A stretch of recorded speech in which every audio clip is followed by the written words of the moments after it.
Hurricane Annie ripped the ceiling off a church and killed everyone in sight. You turn on the telly and every other story is telling you somebody died. Prince's lyrics from Sign of the Times are evident every day. Pizza deliverers getting shot for no money, just the pizza. Packages held hostage by a coward shooting at a UPS driver in the back. Was the snow globe that important to you? Officials saying there are too many guns on the streets, but don't have a plan to do anything about it. Could it be poverty, illiteracy, or just plain ignorance?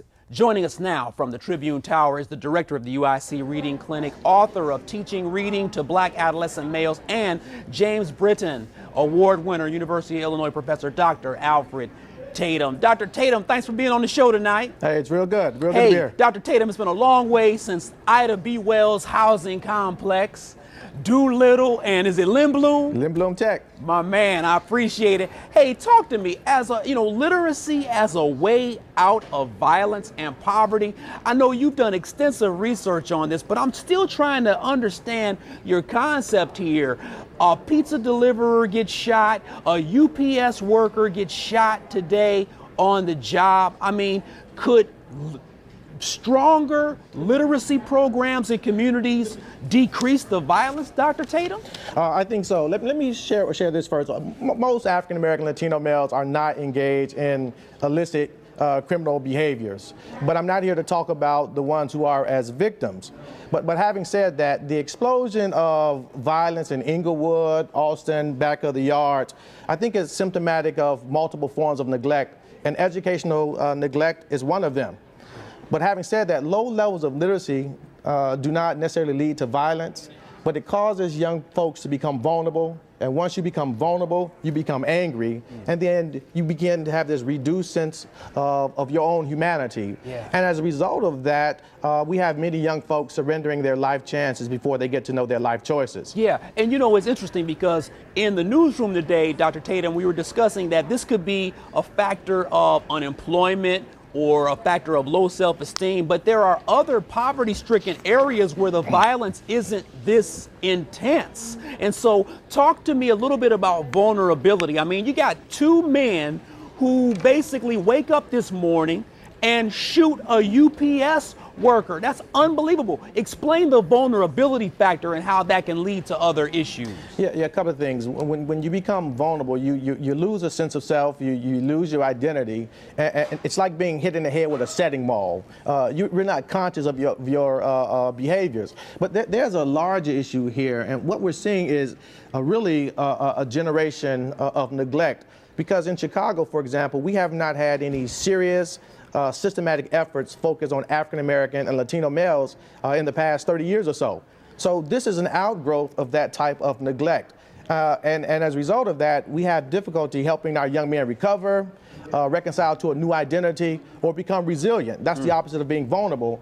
And reading and writing and text has the power to shape or nurture this resilience in young folks. I'm loving where you just went. Resiliency. That word resilient is so powerful. Last week on the show, Barack Obama gives a speech at the NAACP annual meeting, and at the end of the show, I had a tirade where I talked about how a lot of black males worship hip-hop artists and basketball players. And there's nothing wrong with enjoying a little hip-hop, rap music. There's nothing wrong with playing basketball, but when you think that those are your only two options in life, that becomes a problem, and it also becomes I can see a level of vulnerability there. What types of options can literacy give you, though, Dr. Tatum? Gerard, literacy is like a buffer. It's like a it's like an airbag in the car. So when you face difficult times or you live in turmoil, if you have options, then you move towards those options if they're available to you. You mentioned that I went to Lindblom. I had a choice. I could either carry a gun or I can strive for the National Honor Society. But if I was suffered from low-level literacy skills, the choice would have been made that easier for me. But because reading, and writing and the text I read served as a buffer, I was able to shape a positive life outcome trajectory and not succumb to the environment in which I lived. Okay, Dr. Alfred Tatum chooses not to tote a gun, he chooses to tote a book, but what age is critical when it comes to choosing literacy over guns? I mean, Dr. Tatum, you and I right now, we can go to the south side or the west side. If we got $200-300, man, we can get a nice piece. I mean, how do we choose not to go that route and go towards a route of education? Now, I have to say this first. You said at what age? African-American males and Latino males are not in a great conspiracy to fail themselves, right? They're waiting for educators to get it right. So it's happening early on, kindergarten, first grade, second grade. You see young black boys and Latino boys angry. Yeah. But it just morphs or it explodes by the time they reach adolescence. And then because teachers have this sense of learned powerlessness when it comes to older students, they either do three things.